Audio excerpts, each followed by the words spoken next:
Hola, hola. Saludamos a todas las personas que nos acompañan hoy aquí en Entrevistas y Letras con Silvia Rivera. Yo soy Silvia Rivera y este es un espacio creado por el grupo editorial Letras Negras. Bienvenida a toda la audiencia. El día de hoy nos encontramos nuevamente para hablar de una colección, en este caso una colección de monólogo que se llama Coloquio con el Espejo y es publicado por el sello Palabra Herida. El día de hoy nos acompaña una de las escritoras que hace parte de esta bella colección. Bueno, aquí aparece como colección de cuentos, pero es Francisca Medina. Francisca, bienvenida. El espacio hoy sí, literalmente es todo para ti. Gracias.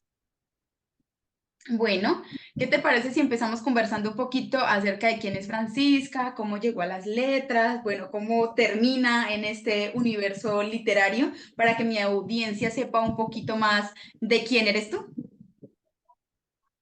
Te agradezco la oportunidad de este espacio. Yo soy Francisca Medina, en realidad de profesión soy socióloga. Escribir es para mí por el momento un hobby, no lo hago de forma profesional. Es un ejercicio, digamos, yo diría que casi terapéutico. Lo hago a ratos como para descargar ciertas emociones. Igual es un espacio de liberación necesario porque a lo que yo me dedico en este momento soy mediadora familiar, entonces de repente una necesita descargar un poquito ciertas emociones que ni siquiera son propias, así que es un espacio terapéutico.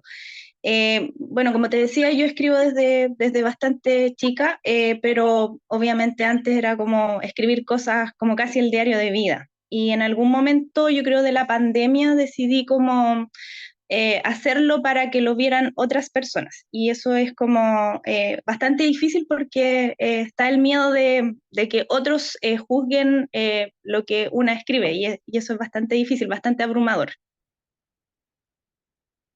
Sí, yo creo que es como un miedo muy natural porque, bueno, la escritura es un ejercicio muy íntimo también, independientemente por más que uno trate como de neutralizarlo, termina siendo un ejercicio en donde uno deja parte de lo que uno es y de sus vivencias, entonces genera un poco de miedo. Me alegra mucho tenerte en este espacio de las letras. Yo creo que una de las cosas que más nutre el ejercicio literario es encontrarse con personas con una profesión distinta que poco a poco van aprendiendo y se van sumergiendo un poco más en el mundo de las letras. La pandemia ha sido la religión de escritura para muchos. Fue el momento en el que pudieron tener más tiempo, tal vez reflexionar más a profundidad sobre el hecho creativo y decidirse de alguna manera por si las letras iban a significar algo más que solamente un pasatiempo o una terapia y se iban a convertir en un reto o de alguna manera en una segunda profesión. Entonces, pues nada, somos hijos de la pandemia y aquí estamos, aprovechando que estamos presentando coloquios con el espejo. Me gustaría que habláramos un poquito acerca no solo de la creación de los monólogos, que me parece a mí un ejercicio difícil de realizar, también un ejercicio en donde se escapan muchas cosas de la intimidad propia, porque es el formato. Yo creo que el solo hecho de que te digan que es un monólogo, ya uno empieza a naturalizar que uno tiene que hablar acerca de cosas y esas cosas están atravesadas por las intuiciones propias, así usted haya trasladado la historia a otro espacio más ajeno. Entonces me gustaría que habláramos un poquito acerca del monólogo, pero en un principio me gustaría hablar acerca de las convocatorias, acerca del reto de presentarse, del reto de escribir para algunos espacios, cómo llegaste, por ejemplo, a las convocatorias de Letras Negras, que es una editorial colombiana, que si bien tiene un alcance en todo el mundo, sigue siendo una editorial emergente. Entonces quería saber cómo fue todo el proceso de conocernos y de terminar escribiendo para esta colección. Ya mira, cuando me decidí como a que otros pudieran juzgar lo que yo escribía, empecé a buscar en redes sociales y ahí encontré, digamos, este sello editorial que abarca otros sellos editoriales. No sé si puedo como mencionar los otros sellos. Pero estaba también Comala, creo que partí con Comala mandando un poema a una convocatoria. Y yo dije, ya, a lo mejor no lo van a tomar en cuenta y lo aceptaron. Si no me equivoco, ese poema era Calva Rapunzel, que es un poema que escribí hace un tiempo. Ese fue también en la época de la pandemia y decidí ahí el año pasado, antepasado, ya no me acuerdo la fecha exactamente, lo mandé y lo aceptaron.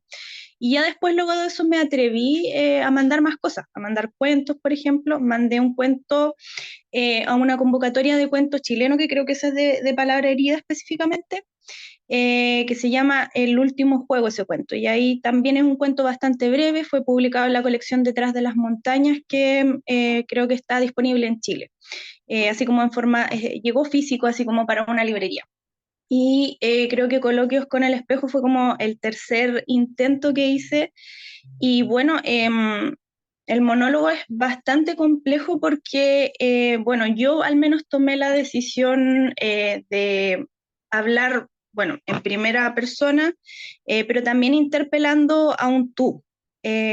Hay momentos en que la voz de de la narradora o el narrador no se sabe quién es el narrador.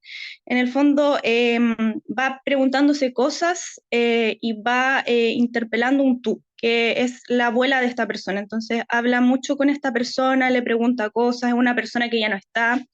Entonces es un ejercicio es un ejercicio bastante nostálgico, hay bastante ansiedad y ocurre, digamos, si consideramos la temporalidad del relato, es bastante, es como es una hora, es un trayecto en auto, es bastante corto y ahí van pasando cosas, digamos, en el fuero interno de esta narradora o narrador y van sucediendo cosas. Entonces así se va construyendo este relato que forma parte de Coloquios con el espejo, que se llama La Ruta del Traro, el relato. Sí, me gusta mucho y a pesar de que apela a una a una segunda persona que a veces es como necesaria para poder que exista el diálogo, la conversación, me parece que es una muy buena estrategia. Aparte de que el lugar en el que lo pones es absolutamente vertiginoso, es un lugar que claramente no es un sitio adecuado para tener una reflexión profunda, nostálgica y todavía cerca de la muerte, porque creo que es una reflexión profunda en torno a la muerte propia, a la muerte de los que uno quiere, incluso a la muerte de los animales. Es una apelación a diferentes estancias de la muerte en el mismo tiempo en el que se es consciente en cierta medida de que esta reflexión puede implicar la propia muerte por el lugar en el que se encuentra, por esta carretera tan difícil que está recorriendo en tu relato. Entonces, si bien va hacia adentro, permite que uno conozca cosas de afuera en tu relato y eso hace que haya como un oxígeno, conocen un poco más de la vida de la abuela también, que para hacer un texto corto, pues la posibilidad de conocer otros aspectos del personaje que lo vayan nutriendo, pues es un reto, creo yo, que complicado por la extensión del espacio en el que se da, que eso es como yo creo que apremiante a la hora de la escritura para convocatorias y es la extensión que tienen los textos. Es una extensión muy corta para uno tratar de construir una reflexión completa acerca de algo, pero de todas maneras creo que Coloquios con el espejo es una colección en la que se encuentra uno que los escritores han logrado eso, han logrado perturbar, han logrado contar, han logrado reflexionar acerca de ciertos temas específicos en un espacio muy pequeño. Eso me gustó, la verdad me quedé muy sorprendida con los textos que leí para esta entrevista porque, wow, algunos me perturbaron bastante y me quedé como, bueno, qué chévere que se logre esto, qué chévere encontrarse con literatura latinoamericana que cuente tantas cosas, porque está atravesada por la intimidad, por el territorio, por el contexto de las personas, y eso hace que sea una lectura muy rica para quienes se interesen de pronto por el monólogo y que no hayan descubierto monólogos en este formato. Porque cuando uno piensa en monólogos, por ejemplo, a mí me pasa como persona muy amante del teatro, que cuando pienso en monólogos los pienso a modo de guiones y los pienso teatralizados. No había pensado en los monólogos en este formato de lectura como si fueran un relato, como si fueran un cuento. Me imaginé que me iba a encontrar monólogos en formato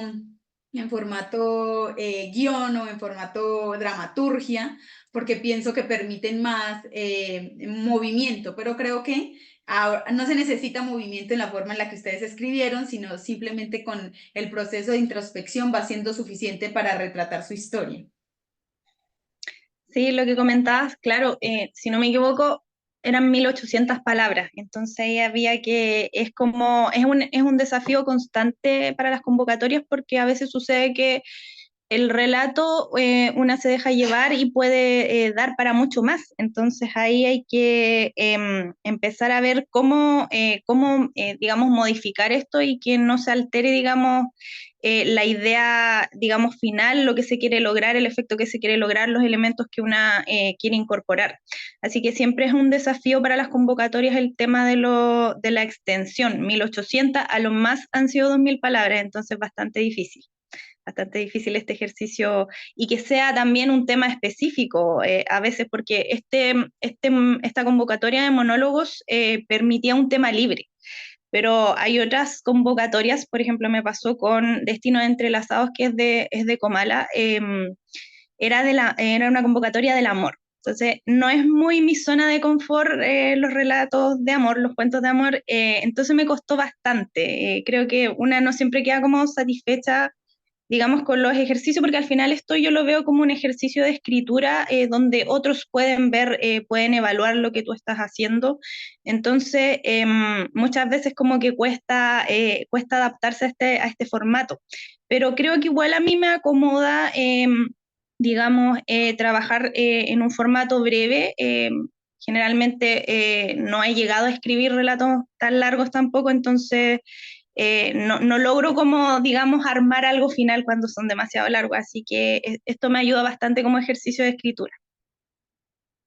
Sí, yo creo que esta es una muy buena práctica para lo que llaman afilar a la pluma, que es estar siempre activo en el proceso de escritura y la satisfacción de poder tener un texto corto no se compara con nada, que puedas iniciar y terminar un texto en el mismo momento no es como la frustración que usted tiene cuando se embarca en un relato que puede durar meses y meses, incluso años, uno escribiendo un mismo texto.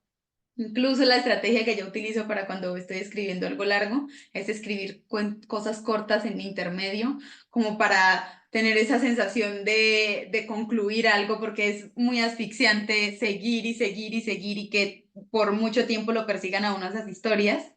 Entonces sí, pero yo quería preguntarte a ti personalmente cuáles son esas estrategias que tú utilizas en el relato corto, porque el relato corto tiene muchísimas características que hay que realzar para poder que un lector quede enganchado en un cuento corto. Si tú desperdicias un espacio con relleno en un relato corto, en este caso en un monólogo, pues uno está desperdiciando materia prima, espacio fundamental para la escritura. Entonces quiero preguntarte cuáles son esas estrategias, esos elementos y la forma en la que tú abordas personal tuya el proceso de escritura para evadir, por ejemplo, esa necesidad que uno tiene de meterle una idea completa a un texto corto que termina estando hipersaturado y que no tiene, digamos, los elementos que se requieren. ¿Tú qué haces para que un relato corto para ti sea exitoso?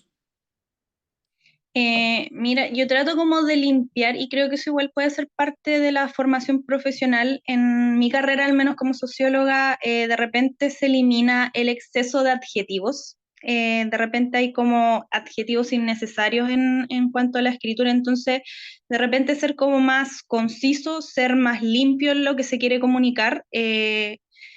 Y así se puede lograr, digamos, lo que una busca comunicar. En este caso, bueno, creo que lo que buscaba, porque hoy día volví a leer el relato porque, eh, o sea, una escribe el relato, después o sea, por lo menos lo que yo hago, escribo el relato, lo dejo, de repente como que no avanza, como que no toma cuerpo, entonces vuelvo a retomarlo un tiempo después. Y con este me pasó que al leerlo, claro, siento que por el mismo hecho de ser como un monólogo, como en cierta forma una conversación de la narradora consigo misma, costaba más a veces como no divagar, no divagar, entonces ser concisa en lo que se quería transmitir, que en el fondo era como ansiedad, angustia y tratar de llevarlo como tratar también de incorporar elementos que, como tú decías, no solo que esté dentro, digamos, de la subjetividad de la narradora, sino que también ir incorporando otros elementos como son, por ejemplo, el territorio. El territorio está muy presente la provincia de Arauco, de ahí es de donde escribo yo, quise como situarlo, este relato, para que no fuera solamente algo como dentro de la subjetividad de la narradora. Y reflejar un poco también este paisaje, digamos, explotado, invadido por el monocultivo que es la provincia de Arauco. Entonces ahí está este desafío como de la economía, no sé si llamarlo economía del lenguaje, pero tratar de ser concisa en lo que una quiere transmitir y no sobreabundar en palabras, digamos, pomposas de repente, que se tiende, quizás uno puede caer en eso a veces.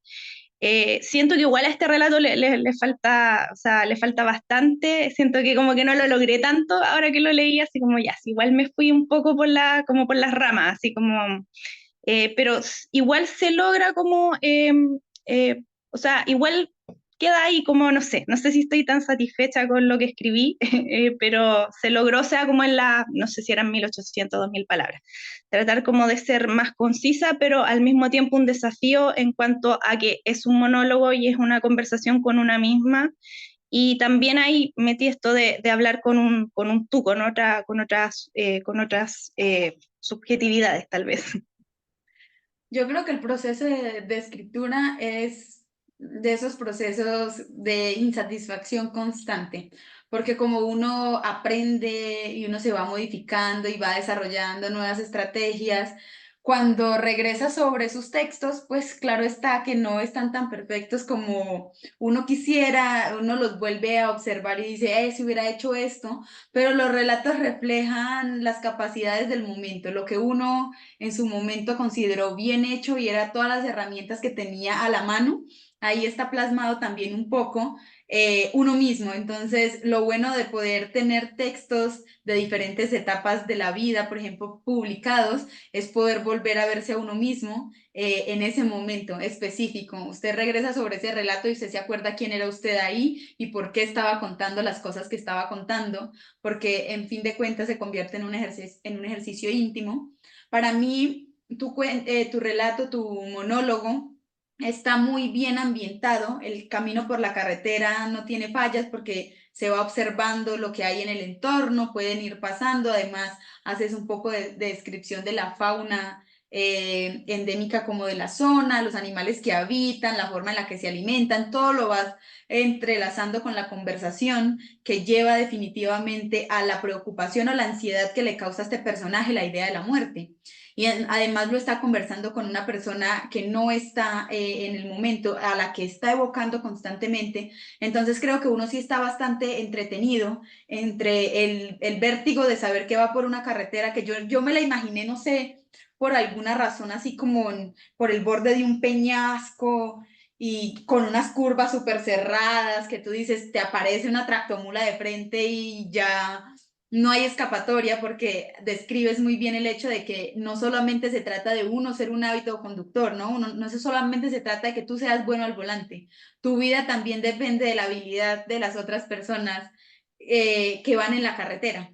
Entonces, es como pender de un hilo, es hacer ese trayecto y además hacerlo en medio de la rutina, que es súper abrumadora, que tú no logras estar como en modo de conciencia. No sé si te haya pasado que en algún momento paras la vida porque ha pasado un tiempo y uno ha estado en un piloto automático full que no se ha dado cuenta como que ha pasado en las últimas horas o en el último día y tú dices, ¿en qué momento fui al trabajo, volví? O sea, ¿en qué momento hice todo de mi vida y no lo recuerdo con claridad? A mí eso me pasa mucho. A veces estoy tan metida en mi propio pensamiento que puedo ir de mi casa a la universidad y hay momentos del trayecto que yo no recuerdo cómo los caminé, no recuerdo cómo hice eso. Creo que eso le está pasando al personaje que va conduciendo y va teniendo este diálogo interno que lo remonta y hay capas y capas y por eso es que al final tiene el accidente y ¿por qué yo? Yo acá sufriendo con mis perrijos en el patio que más protegidos no se pueden y yo no, ¿por qué? Porque a la gente le gusta matar perritos en las historias, chaval. No puedo con esto. Me rompiste el Era, corazón ya al final y además porque también evoca la muerte además de una mascota. Está hablando como de esa criaturita linda que estaba ahí y es como que no. Yo pienso que mis perros son inmortales, así que cada vez que me recuerdan que no es como, puedo, ya basta. Entonces, para mí sí está, es una historia que sí está muy bien ejecutada, me gusta el trayecto, me gusta el ambiente, claro, también el hecho de que vayas narrando cómo la provincia poco a poco se va transformando y deja de ser un territorio, digamos, natural para convertirse en un espacio de cultivo, de monocultivo, en donde incluso haces una cosa muy bella y es decir que los árboles ya no va, que incluso los nuevos árboles no van a tener el privilegio de compartir con otros árboles que antes se habitaban ahí porque alguien más decide por la vida de los árboles y me recuerda mucho también a mi territorio, en donde uno habita y por ejemplo el monocultivo del aguacate ha tenido una expansión y un crecimiento muy grande en Colombia y en algunas regiones y en el transcurso de un año pude ver una montaña completa transformarse en una aguacatera gigante y cada vez que regresaba a ese pueblo veía las montañas más pelonas y decía, yo a veces hacía como un punto, yo decía, imposible llegar a aquella montaña tan arriba y de repente empezaba a ver claritos y palitos y claritos y palitos y se fue convirtiendo en todo el monocultivo. Entonces también es esa transición entre la fauna endémica y la forma en la que se va tomando la industria, todos los territorios. Entonces ya casi no quedan animales, entonces todo, para mí es un cuento que está muy bien hecho. Creo que al final, en algún punto, creo que precisamente por la misma conversación con la abuela, me confundí a un punto que pensé que el conductor iba con una persona real, que iba acompañado de alguien más en su trayecto, quien conducía, y dije, todo el tiempo iba con alguien, ese alguien quién era su compañera, su pareja, a quien llevaba, porque entonces ya no sentía que la conversación se trataba de la abuela, ¿sí? Porque en algún punto dije, bueno, él va conduciendo o ella va conduciendo y es con su abuela con quien va teniendo esta conversación, pero en algún punto hay como una ruptura en algo y hace una referencia muy directa a alguien como que estuviera vivo. Cuando se bajan del carro a ver el perro, yo dije, todo este tiempo iba con alguien y nunca supe reconocer si iba a ser alguien, entonces eso era lo que te quería preguntar, me sentí ahí confundida al final, porque el final es muy triste y entonces dejan ahí el perrito al borde de la carretera y continúan el viaje, entonces ya digo yo, continúan el viaje, entonces te pregunto, ¿iba sola esta persona o iba acompañada y efectivamente ese final es para entrever que aunque iba acompañado, iba teniendo un diálogo interno tan introspectivo que nos deja de lado el hecho de que va acompañado de alguien? Sí, la narradora sí va acompañada de alguien, va en este auto, va camino al trabajo y sí va acompañada, pero esta persona, este conductor, pasa a un segundo plano porque ella va tan, o él va tan sumergida en su ansiedad que esta persona pasa a un segundo plano, va pensando todo el tiempo en la carretera, en la posibilidad de morir, es un lugar donde hay nubes, hay neblina, a veces no se ve nada en el trayecto y son cerros y cerros llenos de pinos o de eucaliptus, pero más pino. Entonces va como pensando, de hecho hay una parte donde se menciona como va en sus pensamientos, va atrapada por sus pensamientos intrusivos, entonces va pensando en esto, en la muerte, en este pájaro, el traro que se le atraviesa todos los días en esta ruta tan sinuosa. Entonces va una persona ahí, pero va pensando, va muy ensimismada, dialogando, pensando en la muerte, pensando en los que ya no están, que es esta abuela a la que le habla, que es esta mascota que ya también no está, y también va pensando en la muerte también como un sujeto bastante presente. Está la muerte ahí como un sujeto presente, está la ansiedad, eso es más real en ese momento que todo lo demás. Es más real que la persona que va al lado de ella incluso.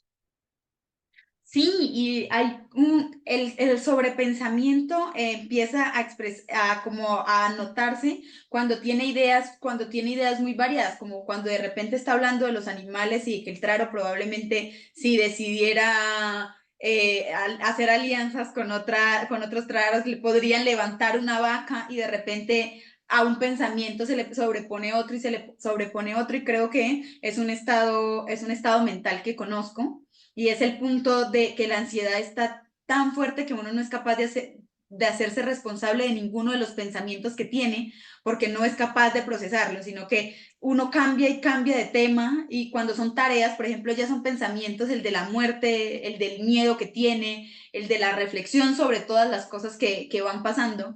Pero este flujo de pensamiento, digámoslo como caótico, es una muy buena muestra de, yo creo que de las sensaciones de la sociedad de esta época, que estamos como demasiado ahogados. Hay mucha información, hay mucha rapidez, todo está pasando al mismo tiempo y uno con la necesidad de ser productivo, con la necesidad de no quedarse atrás en un sistema que avanza muy rápido, a veces llega a ese punto de que no puede tener tranquilidad ni siquiera en los momentos en los que se supone que debería estar tranquilo. Porque bueno, pues un viaje en auto puede ser riesgoso en cualquier circunstancia, pero también puede ser algo muy tranquilo. Puede uno disfrutar del paisaje, puede uno disfrutar de la brisa, pero pasa eso, uno no puede disfrutar porque está ahí simplemente atrapado en el flujo del pensamiento y en lo caótico que puede ocurrir, que le puede pasar a uno en su propia cabeza, que termina convirtiéndose un trayecto normal en una posible historia de terror.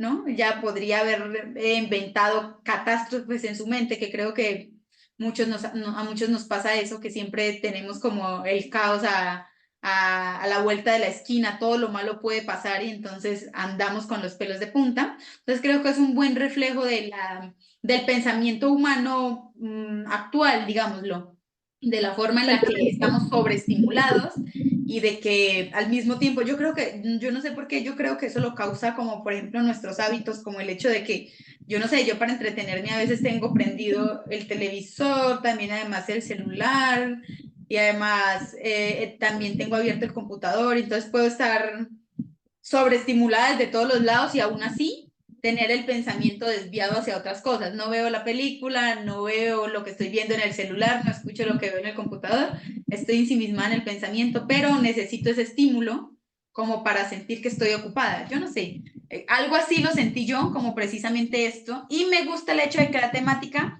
sea acerca de la muerte, porque es un tema con el que tengo una relación extraña. La muerte es uno de esos temas con los que siento mucha cercanía en teoría, pero que cuando me enfrento al hecho de la muerte me siento muy parca en los sentimientos, ¿sí? Pienso en la muerte y reflexiono mucho sobre la muerte, pero no tengo muchos sentimientos respecto a cuando alguien muere y los rituales que hay en torno a la muerte me incomodan, pero cuando leo acerca de la muerte me parece muchísimo más interesante. Sí, la narradora yo creo que es como una hija de esta época, de la época de la pandemia, de la vuelta, digamos, del regreso a la, entre comillas, normalidad. Es muy hija de esa época y también de esta sensación, yo creo, muchas veces colectiva de que no estamos haciendo lo suficiente, que se nos está pasando la vida y que no estamos haciendo lo que realmente queremos, que bueno, la vida es ahora y hay que hacer cosas y en ese, digamos, en ese trajín se nos escapa la vida un poco. Y eso también se simboliza ahí en el relato a través, bueno, de esta muerte que está, que es como una mujer joven, creo que se describe como una mujer joven y paciente que está esperando como devorar a esta persona. Y también está reflejado también en la carretera. Se ven como estas animitas, no sé si tú les dices igual, pero hay como estos recuerdos de gente que ha muerto en el camino. Creo que se llaman animitas en general, sí, como que mucha gente las conoce como animitas, y eso es un recordatorio constante de que ahí muere constantemente gente en esta ruta, y también se encuentran perritos muertos siempre ahí, en este camino. Entonces, está como presente, está la muerte tanto en lo material, digamos, de este camino, como también en los símbolos que va poniendo el relato. Y bueno, lo quise hacer presente así porque, claro, como te decía, siento que estamos muy absorbidos como como por la rutina, por hacer cosas y muchas veces sin pensarlo, sin reflexionarlo, estamos como en piloto automático en cierta forma, porque esta narradora va en piloto automático, así como va en este camino, pero como que va pasando todo y experimenta mucha ansiedad y mucho miedo constante. Bueno, a mí en lo general me gustó mucho la forma en la que está escrito, que en un texto corto vengan diferentes historias y diferentes voces y apeles a varios temas al mismo tiempo, me parece muy interesante.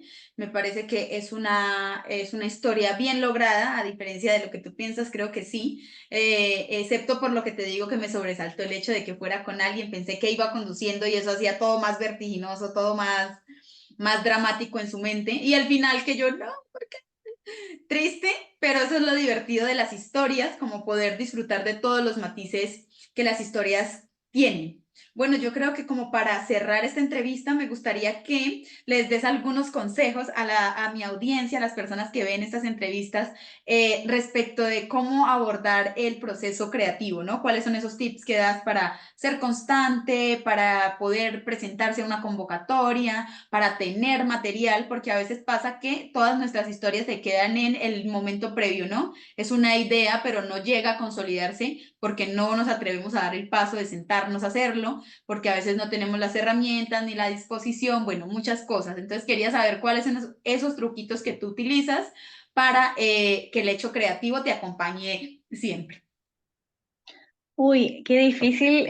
Me sentiría como un poquito patuda yo dando tips porque no siento que yo sea una escritora disciplinada. De hecho, a veces lo dejo por periodos bastante largos. Como que me abruma de repente el hecho de que voy arreglando un relato que ya avancé y como que tiene un momento así como una explosión, por decirlo de alguna forma, de que escribí algo y como que avancé y después lo voy arreglando, lo voy editando y modificando y ya llega un momento en que me abruma y lo dejo hasta ahí. Entonces, y lo retomo y lo vuelvo a retomar, entonces yo creo que quizás el tip es ser constante. Lo bueno de estos tiempos es que tenemos la posibilidad de guardar todo lo que hacemos, incluso en la nube, en el computador, entonces se puede ir trabajando sobre ese mismo relato, a diferencia de cuando era más chica que escribía en papel y como que eso ya era difícil modificarlo, o sea, modificar algo escrito en papel es bastante complejo.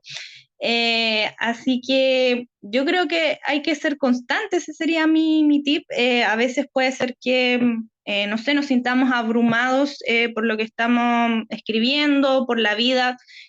No sé si en estas convocatorias habrá personas que se dediquen así como derechamente a escribir. Yo al menos lo hago como te decía, como un ejercicio terapéutico. Más que nada, y también como algo que me gusta, que me agrada, entonces no lo llevo todavía a los límites de la exigencia, porque si no sería probablemente algo que yo dejaría de disfrutar, además de mi trabajo, digamos, remunerado, entonces trato de hacer esto como un ejercicio creativo, como una forma de expresión, y creo que es importante como ser constante, tal vez no va a salir, uno no va a estar uno no va a estar disponible para todas las convocatorias, de hecho hay convocatorias que dejo pasar que digo, ya, esta convocatoria estaba buena, estaba trabajando en un cuento de monstruos hace poco, pero el plazo se me pasó, entonces ya no lo mandé, porque estaba trabajando en el cuento y lo alargué y no estaba satisfecha con lo que hice, entonces se me pasó el plazo simplemente. Igual a veces tiene sus límites como acogerse 100% a esta lógica de generar siempre un producto. A veces hay que madurarlo, hay que dejarlo y volver en otro momento. Van saliendo más convocatorias afortunadamente, así que hay espacio para todo, para todas las temáticas. Yo agradezco mucho al sello editorial Palabra Herida, que tiene como hartas posibilidades de que una pueda mostrar lo que hace y lo que le gusta. Me encanta mucho eso que dices, porque sí, todo el mundo no quiere hacer de esta una profesión y saturarse al punto de que uno ya no se lo disfrute, le quita la característica de hobby, le quita la característica de terapéutico, porque cuando uno se dedica a esto como trabajo, pues uno ya sabe que tiene que tener un rigor y otras ciertas características, pero me parece un muy buen consejo. Si a usted les gusta mucho escribir y a veces se siente saturado y estresado, pues suéltelo, respire, relájese, guarde las historias en su cabeza, déjelas para otro momento, porque si su vida no depende de esto, puede estar tranquilo, al menos en teoría, ¿no? Porque luego las ganas de escribir siempre vuelven y uno quiere estar ahí diciendo, ay, qué rico hacer esto, porque a veces piensa uno como que, no, es que pues sí, ya lo abandono y nunca más vuelven los deseos, pero sí, ahí están las historias rondándole a uno. Así que te agradezco, Francisca, por tus consejos. Me gustaría que sepas que este es un espacio para la promoción literaria, así que si quieres compartirnos, no sé, un espacio de redes sociales donde subas algún contenido o tus redes sociales personales, si tú estás vendiendo el libro, si no lo estás vendiendo, si se consigue en algún lado en donde tú vives, entonces para que mi audiencia sepa y esté pendiente en dónde conseguir coloquios con el espejo. Mira, tengo entendido que Coloquios con el Espejo no llegó a Chile. Llegó detrás de las montañas, que está en Libraria. Libraria tiene su Instagram, ahí se puede buscar para que en el fondo acá la gente de Chile pueda leer este relato que está, digamos, al alcance, no hay muchos ejemplares. Coloquio en el Espejo, tengo entendido que no llegó acá a Chile al menos, así que y también se me pasó como la oportunidad de adquirirlo cuando ofrecieron, digamos, adquirirlo para yo poder revenderlo. Así que redes sociales, tengo mis redes sociales personales nomás, no me difundo todavía como escritora. Tal vez más adelante me hago un Instagram o algo así, un TikTok, no, yo creo que más Instagram, TikTok no es lo mío. No va tanto conmigo. Bueno, muchísimas gracias. Yo creo que Coloquios con el Espejo lo pueden conseguir por la página oficial del Grupo Editorial Letras Negras. Ustedes ponen Grupo Editorial Letras Negras, por ahí también se puede conseguir. Me gusta preguntar por qué, pues este espacio es para promocionarlos a ustedes. Entonces, si ustedes los estaban vendiendo es por si las moscas. Entonces, Francisca, te agradezco mucho por tu presencia. De verdad, valoro muchísimo que estés acá y que hayamos podido hablar un poquito de tu texto. Yo creo que eso fue todo por hoy. Agradezco a las personas que nos acompañaron aquí en Entrevistas y Letras. No olviden que este es un espacio creado por el grupo editorial Letras Negras y que bendita sea la literatura. Hasta la próxima. Chao, gracias.